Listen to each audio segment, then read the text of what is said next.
What is power in weakness? It's the cross. Imagine it, that on the worst day that Jesus ever experienced in his life, in eternity, let this cup pass from me, he would say.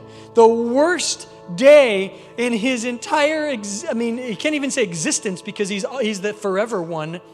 The worst day in human history, what did Jesus accomplish?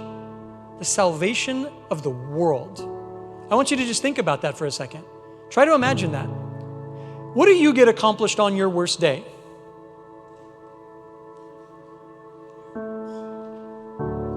Catch up on TV,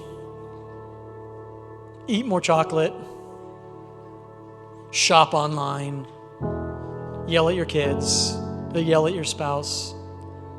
I'm not looking at you, by the way, when I said that, like you and you. I'm just saying that. Okay, let's just forget the bad things that we might do. Just think of the good things. What good do you accomplish on your worst day?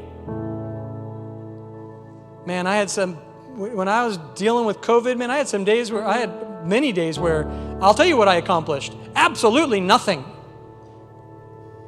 What did Jesus accomplish on his worst day?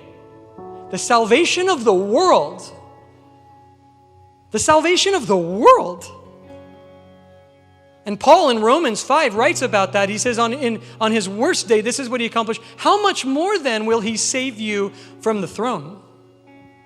How much greater is the power of God today if the power of God was enough to save you for eternity in his worst day? It's not, how things work in the world, but it is exactly how they work in God's kingdom. And so I want you to, as we close in worship, I want you to have this kind of thought process. In fact, I'm going to put up, let's put up my two formulas on the screen. Do we have those, Luis?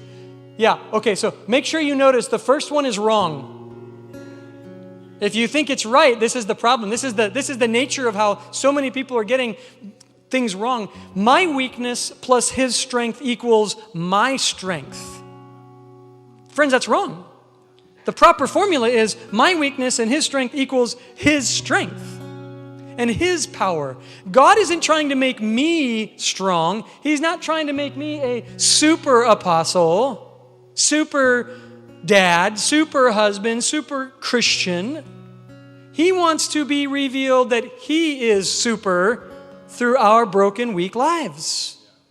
And the more that I'm going to try to show off how incredible I am, I'm missing the opportunity to show off how incredibly great he is. And it's not just about glory, it's about actual productivity in the world. You want to be your most productive, you want to be the most successful. I'm not talking about, some like business formula. I'm talking about as a human being.